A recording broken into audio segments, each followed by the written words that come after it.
ซื้อจังไดก็ยิบสาวยิบอายุประมาณจักปีแล้ว17 17 ปียังโสดอยู่ดี โสด โสดเนาะป้าทุกคนผู้สาวในเขตนี่จะขาวเนาะขาวคือกับคนเวียดเนาะ กวนเลย ส้นเผายังเพิ่นเท่านี้โต้ยบอกกระโดส้นเผากระโดภาษาสุนเจ้านี่คอยฮักเจ้านี่เขาว่าได้ คือเอ็นไม่ คือเอ็นไม่คือเอ็นไม่นะมาเอ็นได้คือบ่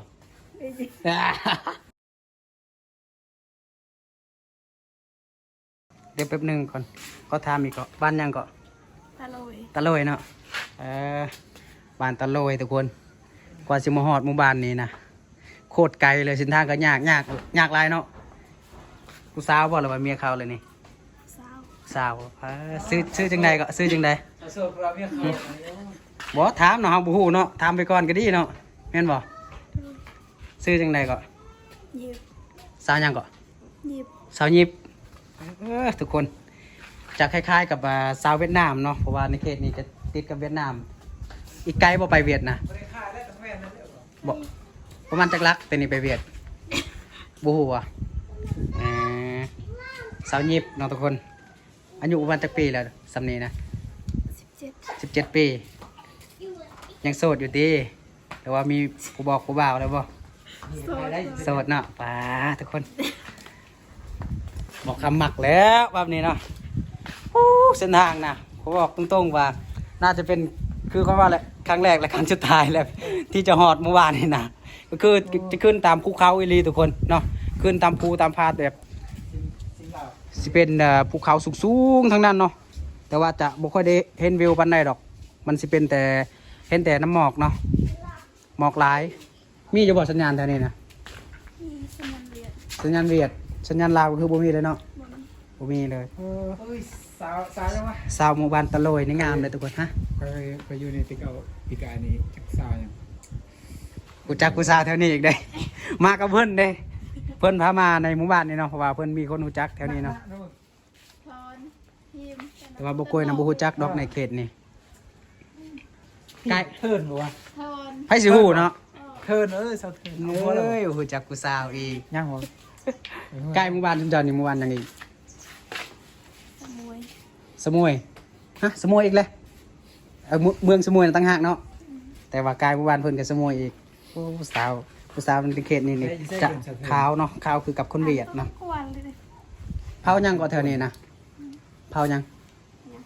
ส้นเผายังก็เอินแถวนี้โต้ยบอกกระโดส้นเผากระโดจะโมเมนต์โต้ยนะฮะ ปะโกะ ส้นเผาโกะ ปะโกะ ปะโกะส้นเผาปะโกะส้นเผายังส้นเผาโกะ กระโดด กระโดเนาะปะโกะกระแมนกระโดกระแมนเนาะอืมหนาวอยู่บ่ในเขตนี่นะผู้สาวในเขตนี่ชนร้ายเขาจะเว่าแบบภาษาลาวหรือว่าภาษาเวียดเป็นกว่า ภาษาลาว ภาษาลาวเนาะแต่ว่าภาษาเวียดก็เว้าได้อยู่ติเนาะ บ่เป็น บ่เป็นว้าว เคยไป บ่เคยไปบ่ว่าอยู่ในเขตนี้ยังบ่เคยไปอีกก็เจ้าจะปลูกกาแฟปลูกหยังคือกับการใช้ชีวิตนี่จะคือกับประชาชนในเวียดนามและรถก็เป็นรถเวียดกับบ่ต่างหยังในเขตเฮาดอกในเขตเฮาก็เป็นรถเวียดคือกันที่ใส่เนาะหมู่บ้านนี้มีหลายหลังคาบ่คือว่าแบบห่างๆหน่อยนึงแล้วก็สิมีหมู่บ้านอีกหลังนึงแบบนี้ เขาก็บ่อยู่แบบนำกันเนาะมีหลายบ่จักหลังคาหมู่บ้านนี้นะโอ้โหดีทุกคนนะกล้าเข้ากองเลยทุกคนเนาะมาเห็นกันครั้งแรกเนาะกระทายเพิ่นก็บ่อายเนาะกล้าเข้ากองชนเผ่ากระโดแต่ว่าชนเผ่ายังอีกภาษาหนึ่งที่เจ้าเว้ากันนี่นะปะโกะบ่ชนเผ่าปะโกะเนาะโอ้เดี๋ยวสิลองถามเบิ่งสาวยิบเนาะแม่นบ่คนบ่จื้อเว้ยอายุ17 ปีเนาะถ้าหากแบบภาษาซุมเจ้านี่เขาบอกว่าแบบคอยฮักเจ้านี่เขาว่าได้บ่ คือเอ็นไม่ ฮะ คือเอ็นไม่ คือเอ็นไหมโอ้ ข้ามไป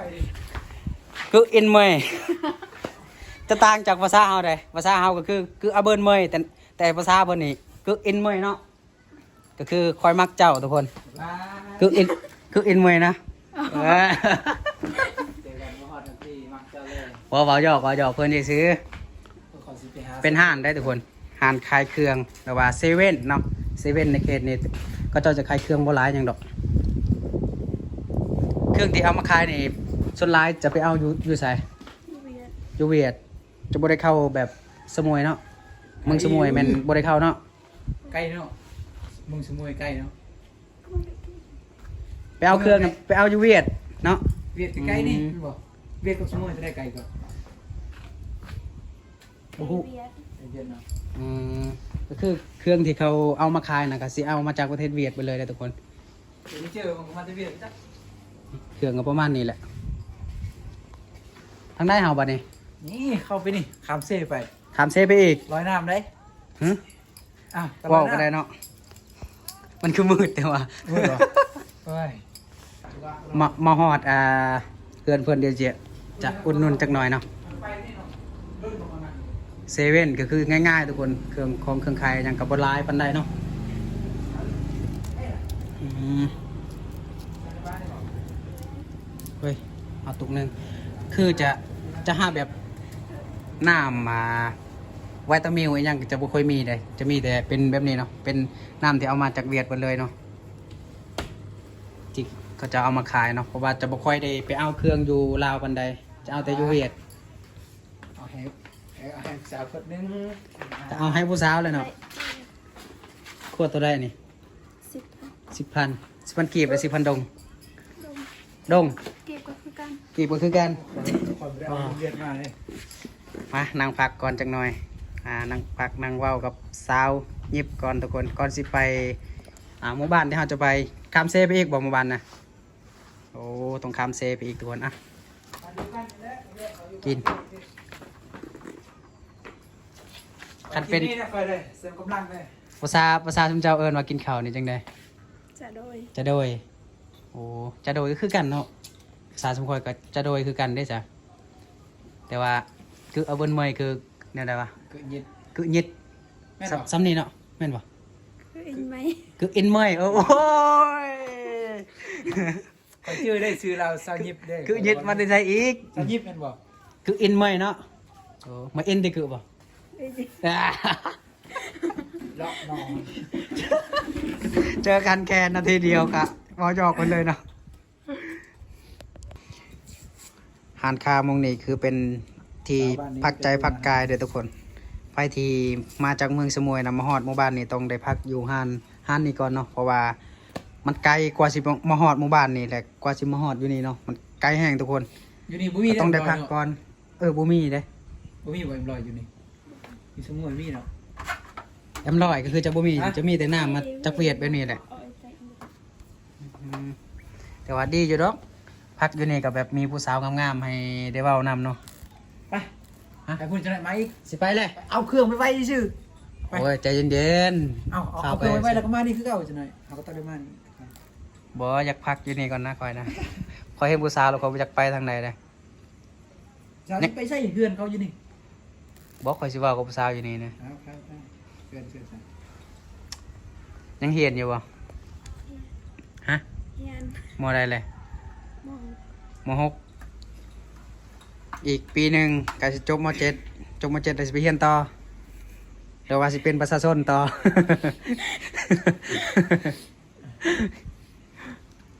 มีความฝันอยู่ว่าความคิดที่อยากไปเฮียนต่อแบบเป็นนั่นเป็นนี่อยู่บ่แต่เฮียนจบมเจ็ดนะ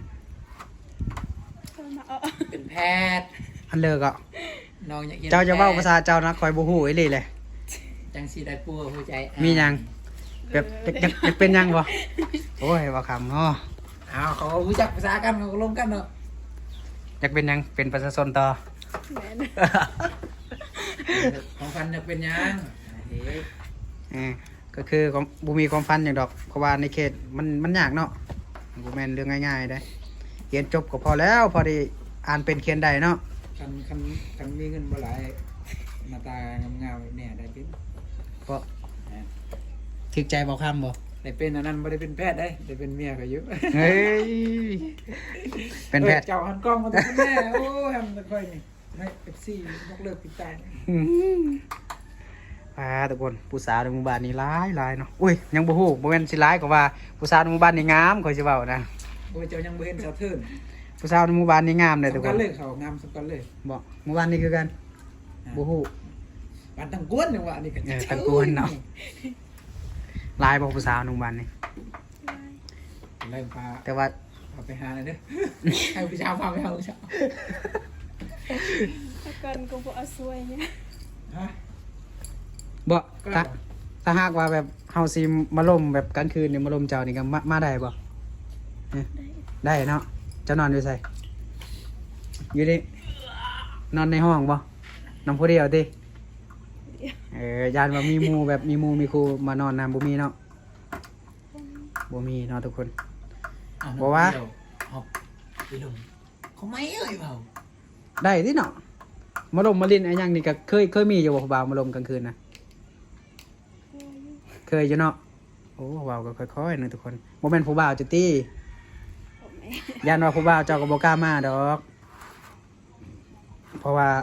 เฮานำมาทางนี้นะครั้งแรกกะสิบ่กล้าไปใส่ดอกทุกคน อันนี้ก็ทำม่วนซื่อๆแต่ว่าถ้าเราให้ไปก็คือไปเนาะตอนแรก ตอนนี้เสียคนเล็ก ถ้าเราบอกว่ามาได้เด้อตอนแรกก็สิมาอีหลีแหละมาได้บ่ ได้โอ้ยเจะนอนใส่ก็นอนเด้อตอนแรกเด้อ ไปนอนได้ข่อย ก็สิมานี่แหละ มาเล่นกับเราจักหน่อยเพราะว่าวันจันทร์เราก็สิได้ออกไปเรียนอยู่เมืองสมุยคือเก่าเนาะ มือที่วันทิศมือที่หรือมือ มื่นบ่โอ้ไปนะแบบไปเรียนแล้วก็วันที่วันเสาร์ต้องกลับมาทุกอาทิตย์บ่ทุกคน นั่นแหละครับมือเยี่ยมบ้านเด้อว่า คือเส้นทางน่ะก็คือโคตรยากเลยทุกคนเลยเนาะเส้นทางกว่าสิมาฮอดนี่แหละกับกว่าสิออกไปเมืองสมุยนะโอ้โหโคตรเลย แต่มาฮอดนี่นะก็คือแบบบ่เมื่อยเลยเนาะได้เห็นผู้สาวงามนี่ก็คือแบบบ่เมื่อยเลยบ่เมื่อยหยังเลยเนาะก็คือม่วนที่แบบได้เว้านำกันเนาะกับผู้สาวงามๆแบบนี้เนาะว้าวว่าเงินนำว้าวก็ได้ติ ว่าหยอกแล้วเนาะจ่ายค่าน้ำมะ10,000 กีบก็ได้10,000 ดงก็ได้เพิ่นว่าทุกคนเลยเงินกีบก็ได้เงินลาวอะไรเนาะส่วนหลายก็ใช้เงินลาวบ่หรือเงินเวียดอยู่นี่ถูกต้อง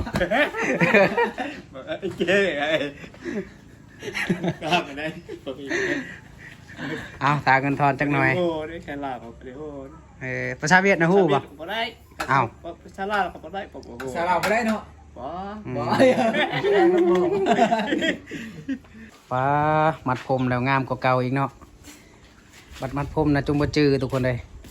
งามอีหลีเดี๋ยวไปกันเด้อผู้สาวเดี๋ยวมื้อหน้าสิมาหาใหม่ก็ได้เนาะจังได๋ก็มาอีกบ่โอ้เอาบ๊ายบายนะบ๊ายบายอีกเทื่อนึงไปก่อนทุกคนเลยว่าเฮาไปน่ะยังบ่ฮอดจุดหมายของเฮาเนาะยังสิไปหมู่บ้านปะโลยตะโลยเนาะบ้านตะโลยทุกคนไปเฮือนพี่น้องของเบาคำเนาะเดี๋ยวสิไปให้เบิ่งอีก จะไปเฮือนหมู่เขาซื่อ เฮือนหมู่หรือว่าเฮือนพี่น้องเนาะไปเดี๋ยวไปนำกันเดี๋ยวก็สิมาลินน้ำเพิ่นอีก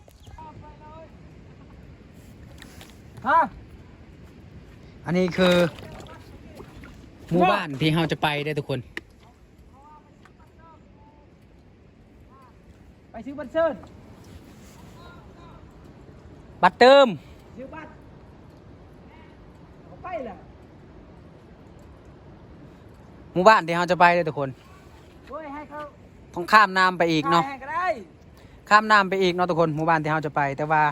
การข้ามเรือในข้ามน้ำเซโปนในเขตนี้เนาะคือจะบ่มีจักรเนาะทุกคน จะต้องได้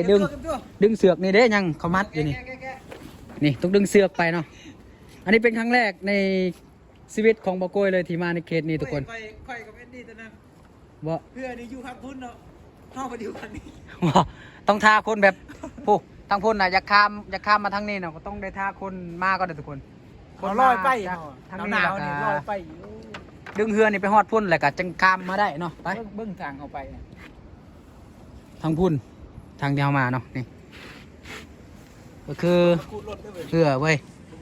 เห็นว่าทุกคนไปทุกคนกว่าสิไปฮอดหมู่บ้านเอาขึ้นกว่าสิไปฮอดหมู่บ้านทุกคนเลยจะจับแบบนี้ก็ได้ดึงไปเลยเดี๋ยวไปฮอดหมู่บ้านเดี๋ยวบอกกล้วยกับสีได้ทายให้ทุกคนได้เบิ่งอีกเนาะว่าหมู่บ้านในที่เราจะไปนี่มันเป็นแบบใดทุกคนเป็นหมู่บ้านสุดท้ายของเมืองสมุยแล้วก็ว่าได้ทุกคนเนาะเพราะว่าได้ข้ามเซแล้วก็บ่มีหมู่บ้านอีกเลยบัดนี้เนาะ โคตรเมื่อยเลยเส้นทางกว่าสิมาฮอดเห็นบ่โอ้ตังพุ่น ตกละล่าได้เปิด นั่นนี่ดึงไปเลย คุดรถได้ ก็นั่นแหละมันบ่คูดออกไปว้ากว่าสิข้ามไปฮอดหมู่บ้าน บ่แม่นเรื่องง่ายๆเร่งเร่ง คอยเว้ย ในเขตนี้เป็นชนเผ่ากระโดดแล้วทุกคน น้ำตกไอ้นี่แหละ น้ำตกใช่น้ำเส เอาไปเนี่ยก็เป็นน้ำตกเลย เดี๋ยวสีดึงเสือกก่อนทุกคนเลยเนาะข้ามมาหอดฟังนี้เป็นที่เรียบร้อยแล้วทุกคนพอจะข้ามมาได้นะโคตรเมื่อยเนาะต้องได้ดึงเอาเนาะกูมีจักรเนาะเบิ้งวิวทางบุญนะโคตรงามเลย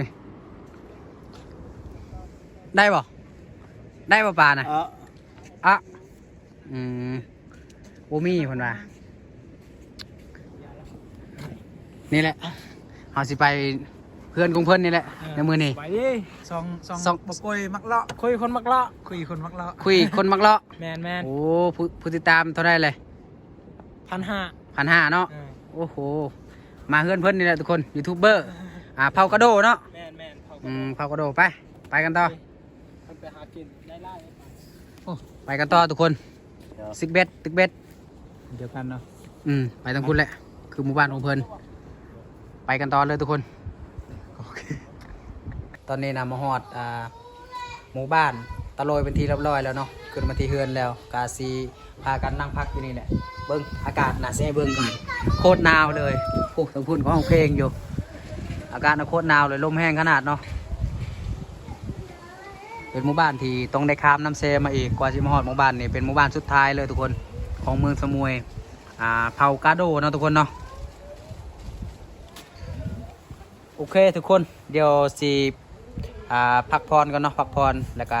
4-5เลาะท้ายคลิปในหมู่บ้านนี่ประมาณอยู่ 2-3 มื้อแล้วก็สิพากันกลับเนาะบ่ว่ามือวันใดที่จะพากันกลับเนาะแต่ว่าจะอยู่ 2-3 มื้อก่อนอันนี้เป็นเพื่อนของเบาหยังเกาะเบาคุยเนาะทุกคนเนาะก็เพิ่นก็เฮ็ด YouTube คือกันเนาะเดี๋ยว คุยคนมักเลาะ คุยคนมักเลาะซื้อช่อง YouTube ของเพิ่นโอเคทุกคนสิพักผ่อนก่อนแล้วสิเลาะหาเบิ่งบรรยากาศแถวนี้ให้ทุกคนได้เบิ่งได้รับชมกันว่าชนเผ่ากระโดน่ะสิคือกันกับชนเผ่าบรูทางเฮาหรือบ่หรือว่าเป็นจังใดเนาะ